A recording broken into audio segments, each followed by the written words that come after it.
Somos un país independiente y comenzamos a discutir la forma que queremos darle a esta nueva república. En provincias está muriendo de hambre. Lo único que hacen es beneficiarse del desorden de la administración. ¿Hasta cuándo vamos a soportar estas insolencias? Vamos, por favor, cállense, venga. Dos facciones se disputan el poder a muerte. La batalla definitiva la libran en Lircay. Si usted muere hoy, la causa liberal muere con usted.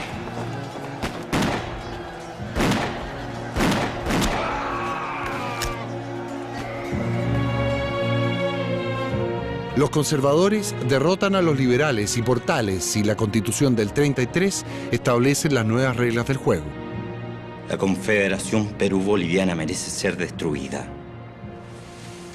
Imagínese la fuerza de esas dos naciones juntas. ¿Cuánto tiempo va a demorar en extenderse hacia abajo y aplastarnos? Por los próximos 30 años, las riendas del país las tendrá un gobierno autoritario, centralizado y cercano a la Iglesia. La guerra contra la Confederación Perú-Boliviana provoca nuestras primeras demostraciones de fervor patriótico. Y el héroe de esa guerra termina de presidente, Manuel Bulnes. Fines de su mandato, Manuel Bulnes nombra como su sucesor a uno de sus ministros, Manuel Montt. Ay, Manuel, pero ¿cómo que nombra y no hay elecciones presidenciales? Elecciones sí hay, pero solo vota cerca del 3% de la población. Solo hombres mayores de 25 años y que logren acreditar un mínimo de propiedad. Y la maquinaria de intervención electoral del Ejecutivo es avasalladora. No me parece muy democrático. Para nada, pero va a traer consecuencias.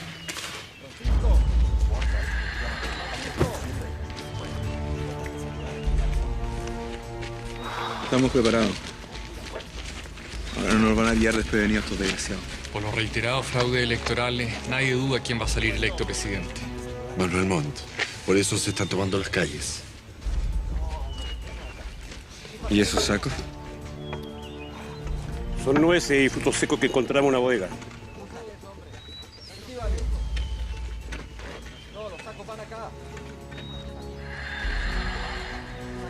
Esto es lo mismo que ocurrió en París hace 3 años atrás.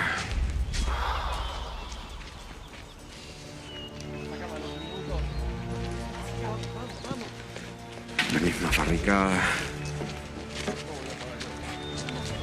Los mismos sentimientos.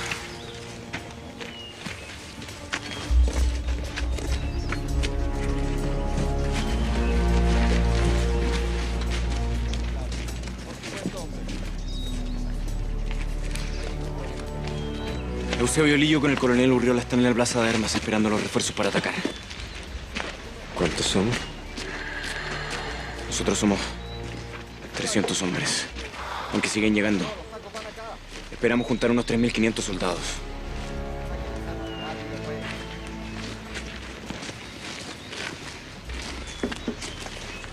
¿Quiénes son? Miembros de la Sociedad de la Igualdad, conformada por intelectuales y artistas, además de artesanos y obreros. ¿Y se definen? Como liberales de vanguardia, defensores de los trabajadores y enemigos del autoritarismo. Manuel, ¿estás seguro que estamos en 1851? Segurísimo. Benjamín Vicuña Maquena, 19 años, escritor y secretario de la Sociedad de la Igualdad. Francisco Bilbao, cofundador de la sociedad, escritor. Excomulgado en el año 1844 por sus constantes ataques contra la Iglesia. José Sapiola, autor del himno de Yungay. Y a continuación sus cómplices, los escritores Santiago Arcos, José Victorino Lastarria, Eusebio Lillo, el artesano Ambrosio Larrecheda, todos contagiados por ideas revolucionarias que llegan desde Europa.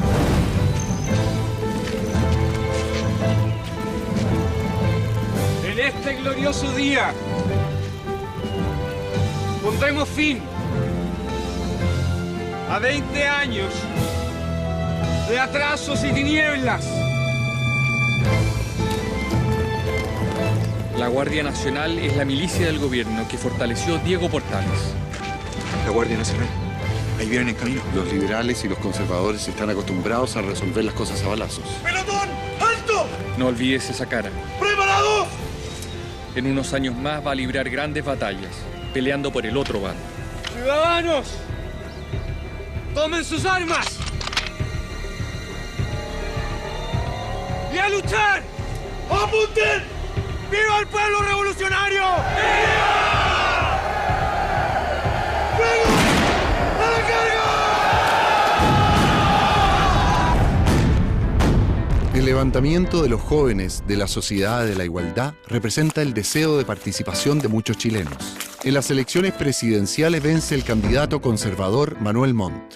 Los liberales acusan fraude, se rebelan y marchan con un ejército desde Concepción a Santiago. Por su parte, el saliente presidente Manuel Bulnes comanda las tropas conservadoras hacia el sur. La batalla se produce en Loncomilla, en donde mueren 2.000 chilenos. La revolución liberal de 1851 ha fracasado.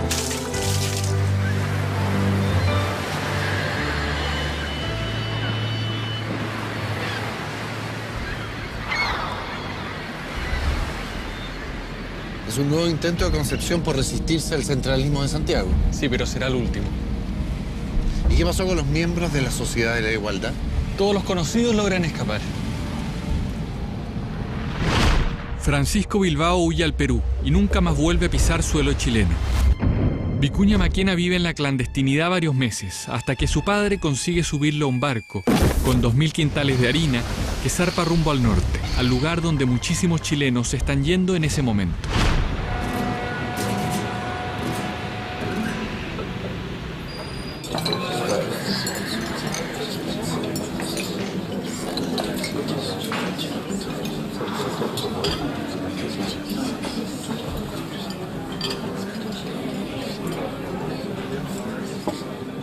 Hola, señor. Hola, buenas tardes. ¿Cómo está? Dos cervezas, por favor. Inmediatamente, güey. ¡Salud por California! ¡Porque es toda de oro! Esta cervecita que fabrican los ingleses aquí en Valparaíso es una delicia. ¿Ah, sí? Vamos a ver.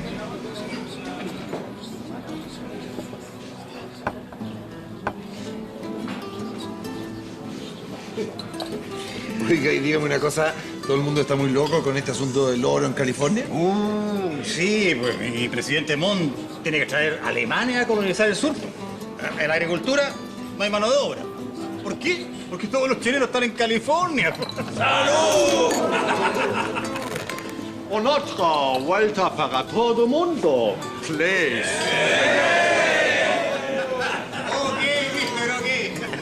No puedo quejar, ¿eh? Los negocios siguen siendo de maravilla.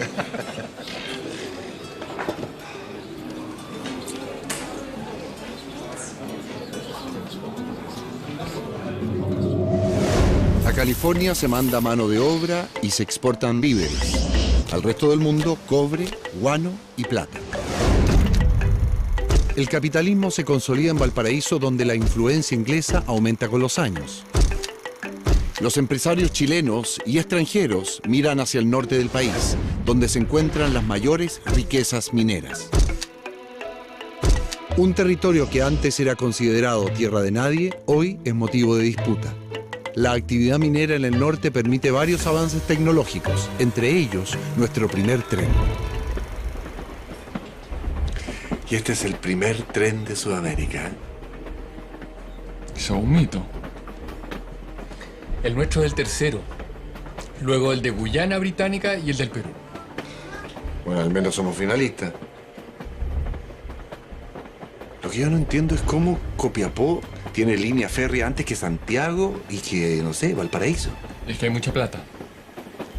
Mucha plata. ¿Plata del metal, dices tú? Por el momento es nuestra gran riqueza minera, que se explota en la región de Atacama y particularmente en Chañarcillo. Y el tren lo construyó el gobierno, ¿verdad? No. Los privados, inversionistas chilenos y extranjeros. Entonces el gobierno no forma parte de esto. La verdad es que una de las principales preocupaciones del presidente Montt es la educación.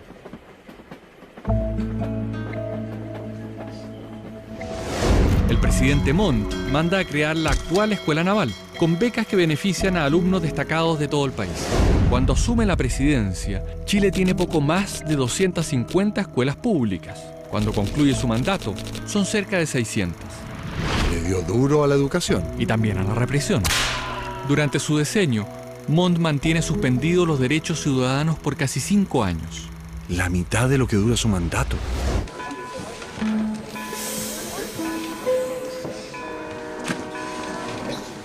Hasta luego.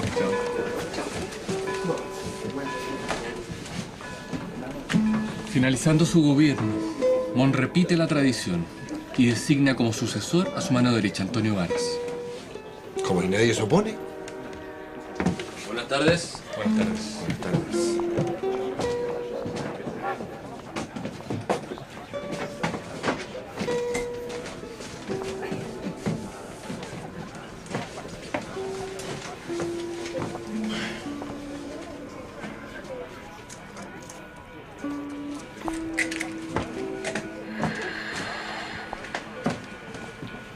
Basta ya del centralismo funesto. Hay que reformar la Constitución de Portales y recuperar las libertades públicas que nos merecemos. Y lo vamos a hacer con nuestros propios recursos, como lo hemos hecho siempre. Señores, sus boletos. No olvides esa cara. En unos años más va a librar grandes batallas, peleando por el otro bando. Pedro León Gallo es heredero de las minas de plata de Chañarcillo, la mayor fortuna de la zona. Pero como, ¿y no era partidario de Montt? También es su pariente, pero... A esos santiaguinos abusivos, perversos y autoritarios, los venceremos. Si ellos se comportan con crueldad, tendrán que aguantar también crueldad de nuestra parte. Y si quieren guerra, tendrán que comenzar a buscar un lugar donde enterrar a sus muertos.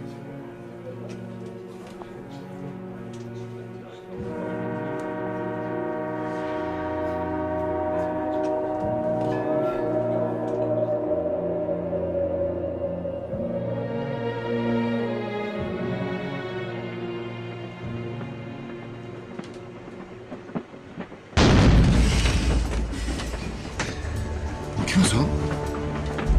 Estamos llegando a Caldera. ¿Y ahí?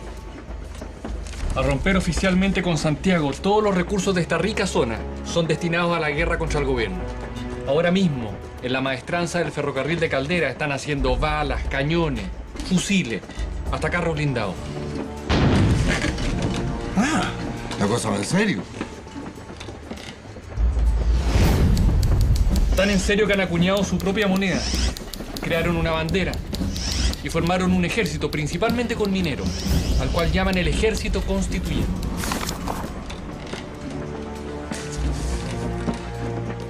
Constituyente por la Constitución del 33, ¿verdad? Exacto.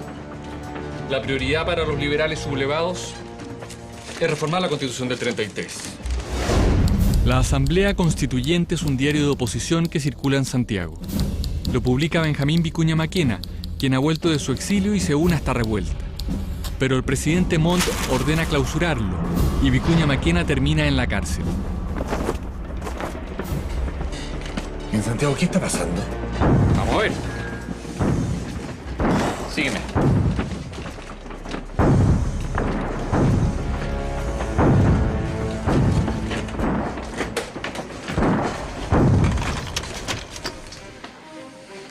Sublevados vencieron a nuestras fuerzas en el primer enfrentamiento en Los Loros. Procedieron luego a tomar Copiapó, para luego pasar a la ciudad de Coquimbo y por lo que se estima podrían haber ocupado a estas horas La Serena.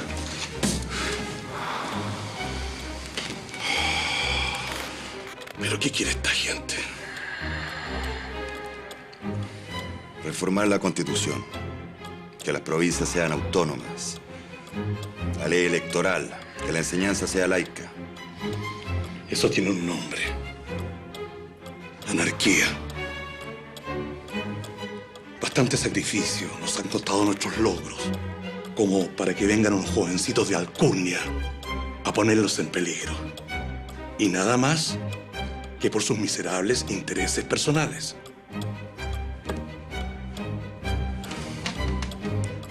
El interés general de la patria le importa un carajo. Algunos me odian simplemente porque no soy aristócrata o porque tengo cara de negro. Por eso hay que trincarlos con firmeza, demostrarles una vez por todas de que hay que respetar la autoridad.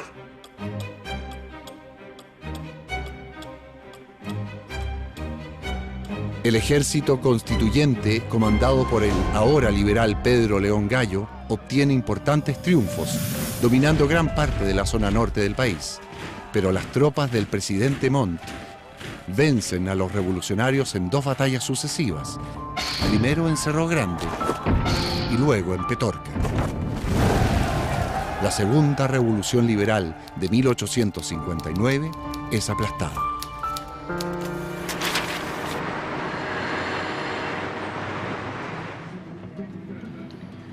Pero el gobierno conservador también pierde, sobre todo popularidad. Nadie gana. No. ¿Y qué pasó con Vicuña Maquena y León Gallo? Ambos deben partir al exilio. Vicuña Maquena por segunda vez en una década. Así es.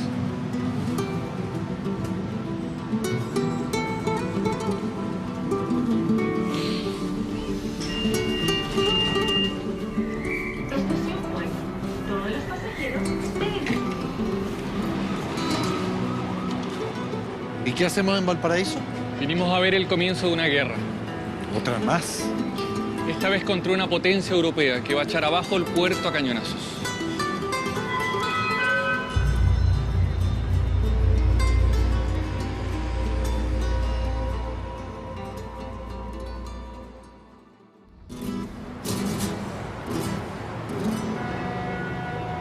La segunda revolución liberal falla de nuevo. Pero ojo que los conservadores no quedan en buen pie. ¿Por qué? Porque llevan 30 años en el poder y el desgaste de conservarlo a punta de guerras civiles lo obliga a abrirse un proceso de apertura política. Y los liberales llegan finalmente al poder. Eso es.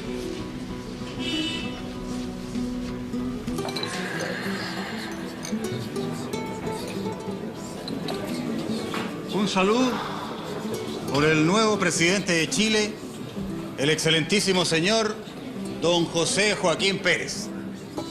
Salud. Después de la revolución de 1859 es tanta la presión que Montt se ve obligado a bajar la candidatura de Varas y apoyar al candidato del consenso, un liberal. Después de 30 años, por fin los liberales tienen su presidente. Y ahora. Manuel, después de 30 años esperando, ¿lo hacen bien? Sí, bastante bien. ¿Sí? De hecho, siguen habiendo liberales. El presidente José Joaquín Pérez decreta una amnistía para los revolucionarios constituyentes. Pedro León Gallo regresa al país, ingresa al Parlamento y ayuda a fundar el Partido Radical. Benjamín Vicuña Maquena vuelve y se convierte en cronista estrella del Mercurio de Valparaíso.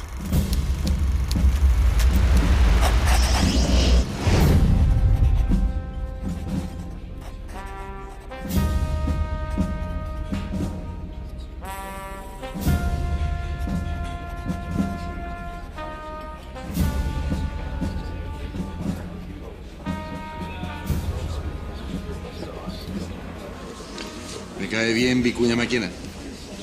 En unos años más, para evitar otra guerra civil, renunciará a sus opciones presidenciales.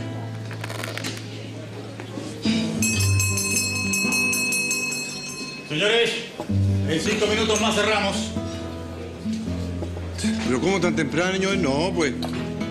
Hay que evacuar hacia los cerros, mi amigo. Mañana muy temprano, la flota española bombardea el puerto. ¡Vamos saliendo! ¿Cómo que bombardea el puerto? ¿Por qué? Se me había olvidado contarte. Ahí te explico.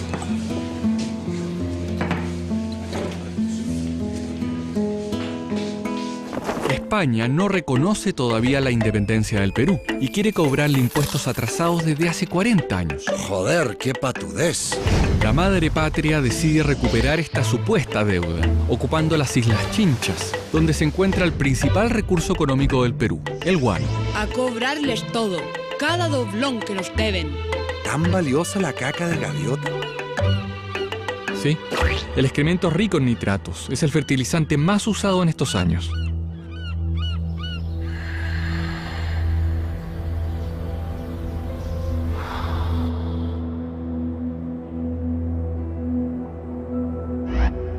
Los buques españoles llegan a nuestras costas para aprovisionarse de carbón, pero Chile se los niega.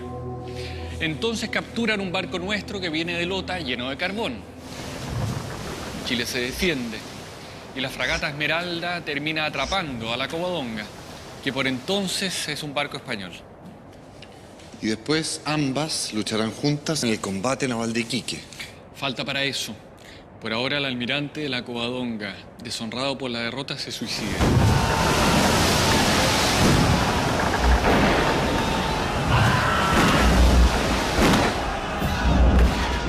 Y los españoles anuncian un escarmiento para Chile. Bombardear nuestro puerto principal.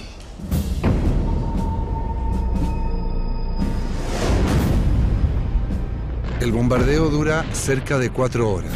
Se disparan 1.600 tiros de cañón. Valparaíso queda en ruinas.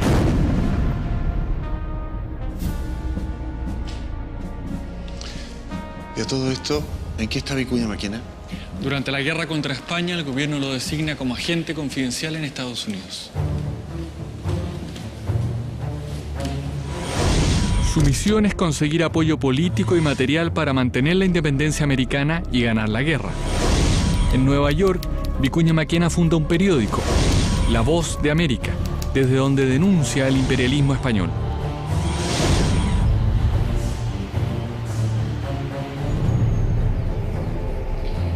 Terminada la guerra y convertido en un gran defensor del americanismo, Benjamín Vicuña Maquena vuelve a Chile y se casa con su prima, Victoria Subercaseaux, de 19 años. ¿Y qué pasó con Vicuña Maquena, revolucionario? ¿Es domado por ella? Hasta por ahí nomás.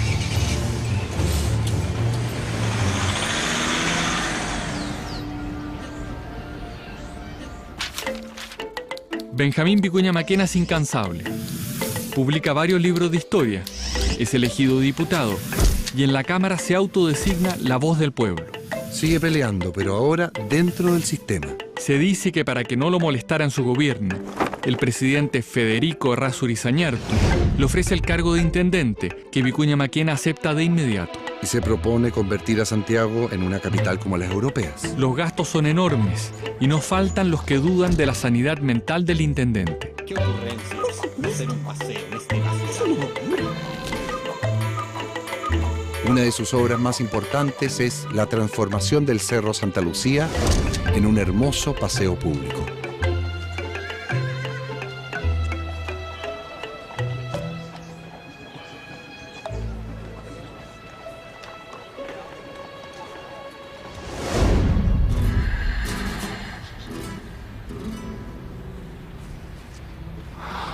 En poco tiempo Santiago se transforma en otra ciudad.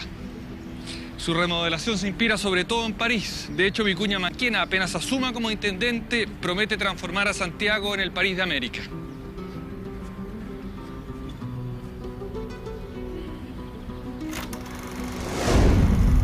Y eso incluye dividir la ciudad en dos. Por un lado, la ciudad civilizada y ordenada, y por el otro, la ciudad bárbara, fuente de las enfermedades y la delincuencia. Sin embargo, quienes viven en Santiago deben acostumbrarse a una ciudad que crece a pasos agigantados. Ya en la década de 1840, y gracias a la riqueza de la minería, el Estado compra importantes terrenos a la familia Portales, creando la Quinta Normal, que es usada como campo agrícola experimental. Además, sirve de lugar de esparcimiento para los vecinos del sector del barrio Yungay. Hacia el sur, en el espacio que se utilizaba para ejercicios militares, se crea un gran parque para la capital, con los dineros donados por el millonario Luis Cousiño. El Parque Cousiño, actual Parque O'Higgins, se convierte en el paseo de la clase alta de Santiago. La calle 18 es la elegida por la élite chilena para construir sus mansiones, porque es el acceso al Parque Cousiño. Aunque los ricos sueñan con vivir en un París a la chilena, los suburbios de pobreza aumentan. Por una parte, se mantienen los de principios del siglo XIX sobre los márgenes del río Mapocho, y por otra, crecen con fuerza los llamados por Benjamín Vicuña Maquena potreros de la muerte. Esta zona se ubica desde Avenida Mata por el norte hasta el Zanjón de la Guada por el sur, con un ancho de 6 manzanas entre las calles Santa Rosa y San Ignacio. A esta área se le suma la barriada denominada Chuchunco, ubicada junto a la estación central.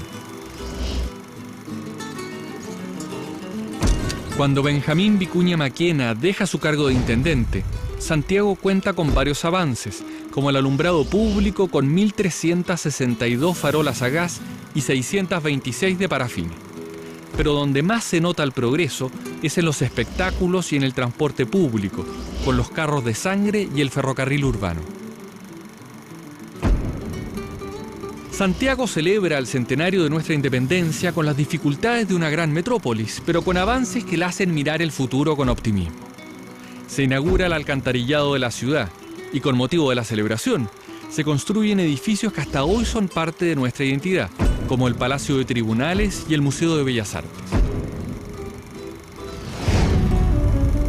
Ya pues, Benjamín, espero que ahora cumpla con su promesa y se retire a descansar.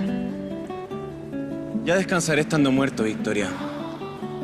Pero no se preocupe, que me comunicaré con usted mediante esas sesiones de espiritismo que están tan en boga.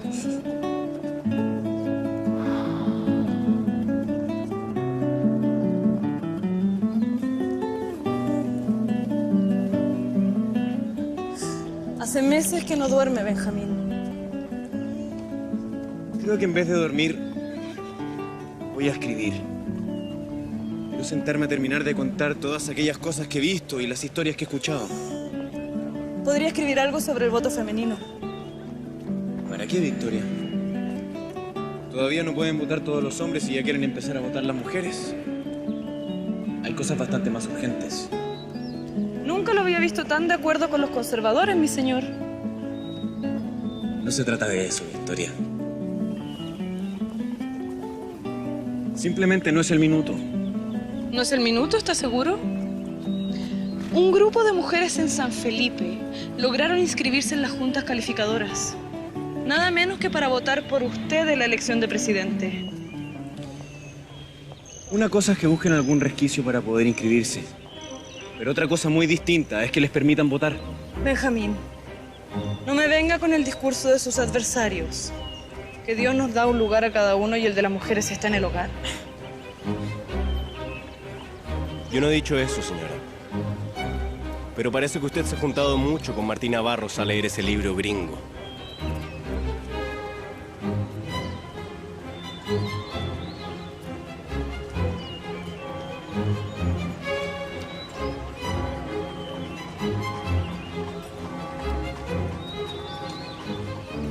Mejor terminemos de recorrer este hermoso cerro. ¿Qué le parece, Victoria?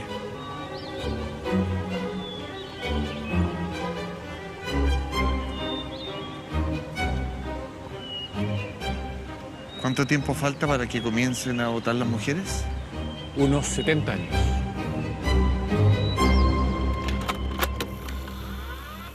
Luego que un grupo de mujeres de La Serena y San Felipe intentan inscribirse en las juntas calificadoras de elecciones de la época, el Congreso aprueba una nueva ley que especifica que ni los sirvientes domésticos, ni los procesados por crimen o delito que merezcan pena aflictiva, ni los condenados por quiebra fraudulenta, ni las mujeres pueden ejercer el derecho a voto. Estudiar en la universidad también es mal visto, indecente. Pero contra viento y marea y solo 3 años después de esta ridícula ley, Eloísa Díaz y Ernestina Pérez se titulan como las primeras médicos de Chile y Latinoamérica. Muchas se oponen a ser solo madres y esposas y rompen una a una las barreras. En toda América, 15 países le dan primero el derecho a voto a las mujeres antes que el nuestro.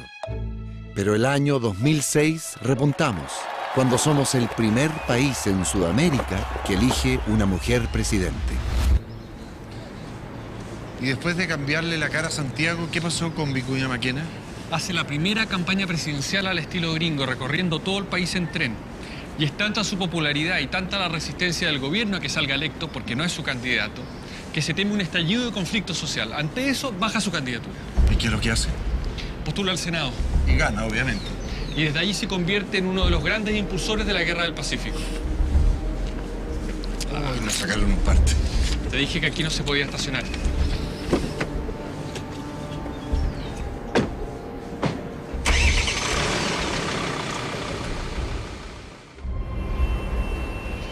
Han pasado 30 años y nuestros jóvenes revolucionarios, Vicuña Maquena y compañía, ahora son gobierno. Chile ha cambiado, y no solo políticamente. De ser un país principalmente agricultor, hacia 1870 ese sector apenas representa el 15% del Producto Nacional. Ahora somos un país minero. La principal fuente de riquezas es el salitre, que reemplazó al guano como el fertilizante más usado en el mundo. Mientras en el norte del territorio chileno comienza a descubrirse salitre, en la zona boliviana de Antofagasta, su explotación lleva ya un tiempo.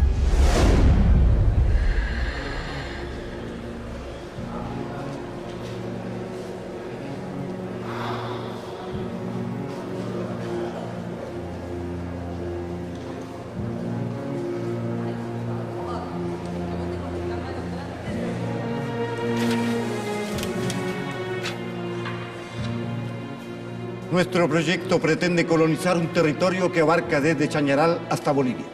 Eso es una insensatez. Si me permite, señor ministro.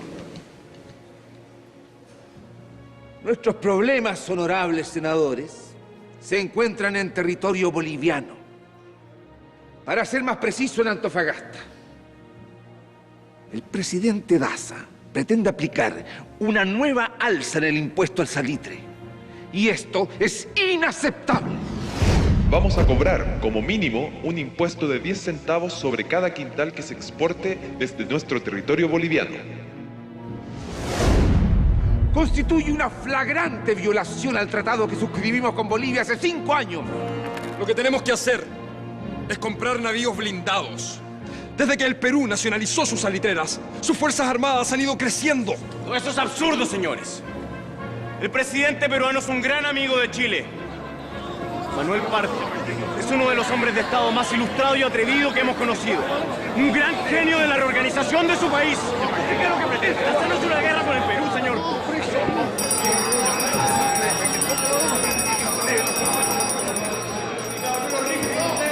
Con la depresión que afecta actualmente a los mercados europeos, la economía chilena necesita un salvavidas urgente. Salvavidas que estaría en el norte.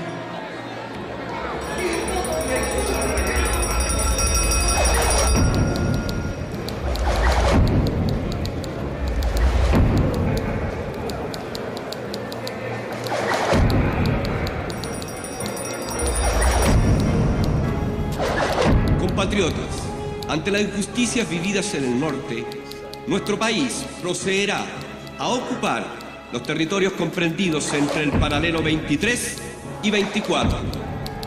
Hemos dado instrucciones para que todo se haga de la manera más pacífica, dándole a las autoridades bolivianas todas las facilidades para abandonar la zona. Los soldados chilenos son recibidos como héroes por los trabajadores de Antofagasta. ¿Antofagasta no es boliviano? Sí, pero entonces en esa zona viven unos 1.200 bolivianos y más de 6.500 chilenos.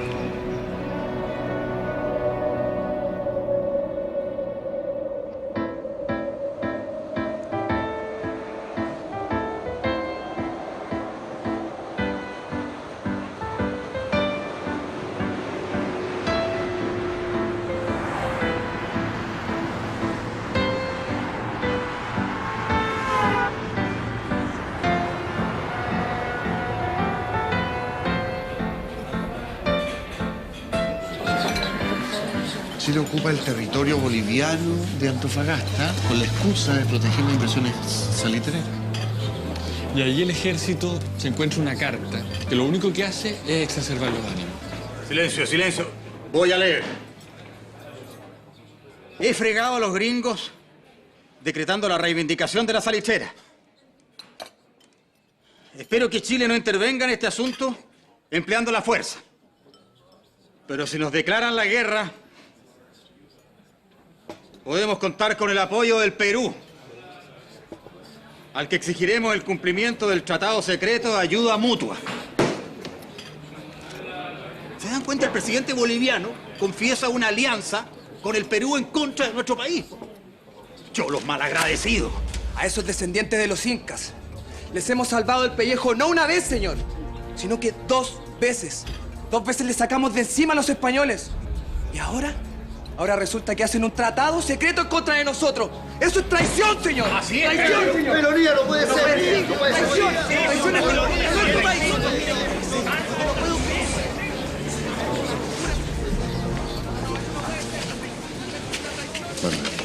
¿Quién pudo haber dejado una carta así botada? ¿Estamos seguros de que es verdadera? Por lo menos está citada en muchos libros de historia. ¿Y Vicuña Maquena, que tiene tanta confianza en el presidente peruano, qué opina de todo esto? Se siente personalmente agraviado y de ahí en adelante su discurso cambia hacia una constante arenga a favor de la intervención militar.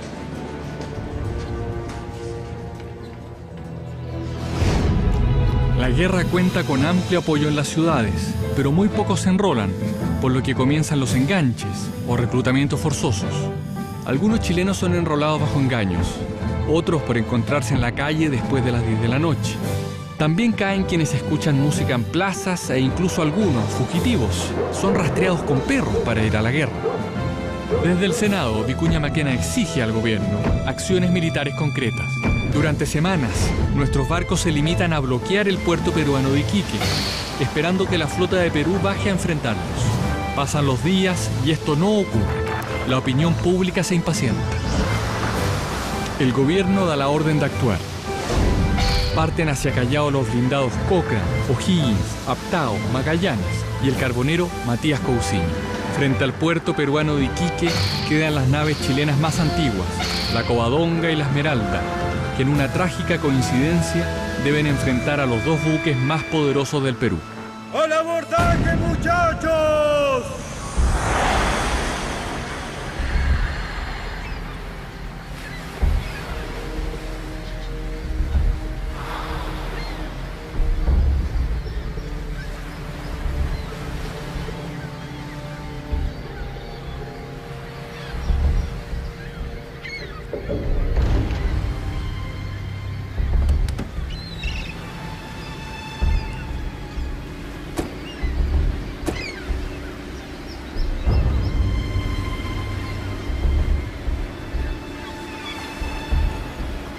La muerte del capitán Arturo Prat en el combate naval de Iquique es conocida con algunos días de retraso.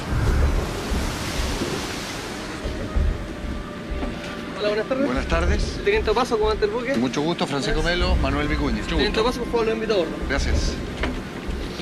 Las primeras noticias recién llegan a Santiago el día 23 de mayo. ¿Cómo lo toma la gente?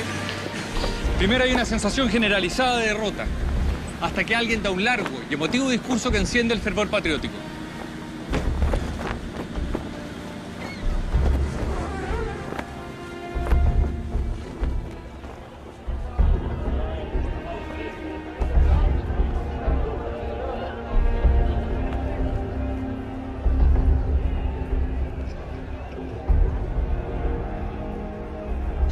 Ciudadanos, vosotros, los que no tenéis más que vuestra sangre que ofrecer en aras de la patria, corred desde aquí mismo a los cuarteles. La patria necesita de todos y cada uno de sus hijos para dar un pronto y un glorioso acabo a la lucha que se inicia. ¡A las armas, chilenos! ¡A las armas! En la ciudad y en la aldea, en el palacio y en la choza, ¡a las armas! ¡Viva Chile! ¡Viva Chile!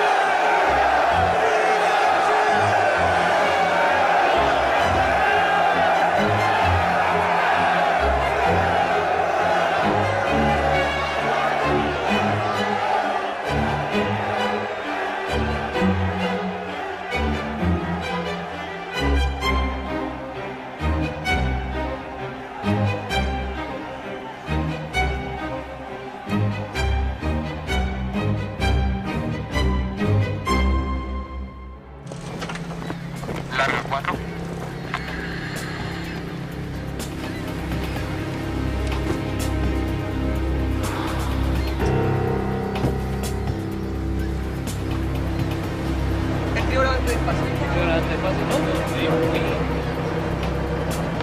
Ahora antes despacio. Ahora antes despacio. Favor, sobre la caña. Al medio de la caña. Tiene que venir a rumbo 280. Tiene a rumbo 280.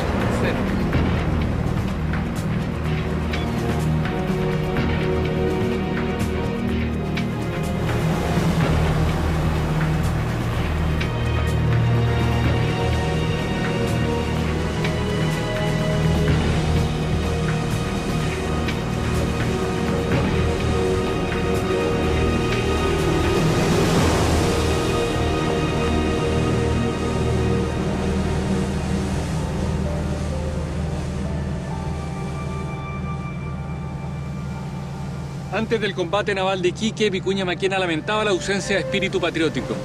Sentía que al país le hacía falta una victoria, que nos diera un impulso colectivo. Pero perdón, Manuel, aquí está hundida la Esmeralda. Esto no es una victoria, es una derrota. Para nada.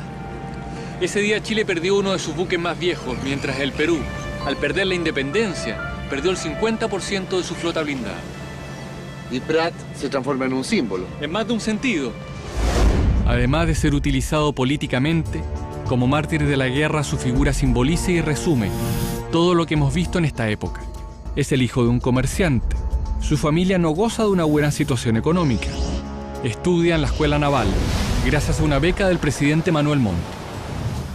En la guerra contra España, Prat es parte de la tripulación de la Esmeralda. Un chileno que resume la segunda mitad de este siglo. Y finalmente termina transformado en una suerte de figura mítica, el primer héroe de esta guerra que comienza.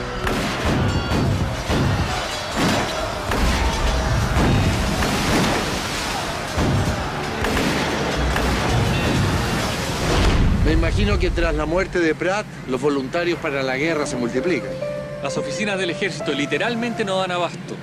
El país se embarca en una empresa que nos traerá la victoria, pero también una maldición.